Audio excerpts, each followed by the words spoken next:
Mabilis ng takbo ng buhay ngayon na sigbilis ng pagtaas ng cost of living sa bansa, marami ng business ventures or investments ang nagsisilabasan. Pero alin nga ba sa mga ito ang maaaring paggugulan ng ating salapi?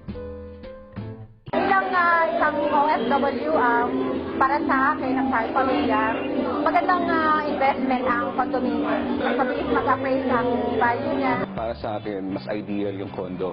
Kasi kagaya namin, nasa probinsya kami, usually kasi pag nag-college yung mga kapatid namin, doon sa Manila nag-aaral. At the same time, pag natapos na yung mga kapatid mo, pwede mo nang ibenta. Tulad ng nabanggit ng ating mga kababayan, isang profitable option na maaaring i-explore ay ang pag-invest sa isang condominium unit. Karamihan sa mga condominium ngayon, tulad ng mga naitayo ng SM Development Corporation o SMDC, ay easily accessible within the metro at malapit sa mga shopping center, eskwelahan at public transportation. Kaya naman, convenient talaga. Isa sa mga saleable naming projects are Sun Residences, which is located sa Welcome Rotonda in Quezon City. The University Belt is near there.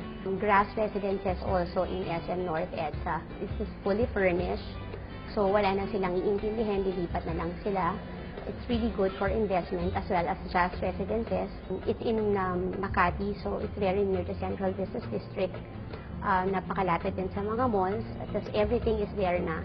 So we also have C Residences in Mall of Asia. Condominium is a good investment because of 4 things. Number 1, iba yung condo, ang gagawin mo na lang is to choose which project, which unit, and which payment term, and then you're done. Pag you build a house, bili ka ng lupa, papadesign ka sa architect, magbibid ka pa ng contractor. And then next is yung mga condominiums, malapit yan sa business district, and then malapit din yan sa mga commercial areas. And then third, yung amenities. And lastly, yung property managers naman namin can take care of your unit, clean your unit, repair your unit, improve your unit, and have your unit sold or rented out. Kaya mga kabayan, kung gusto nyo ng safe, secure at profitable venture, mag-invest na sa isang condo.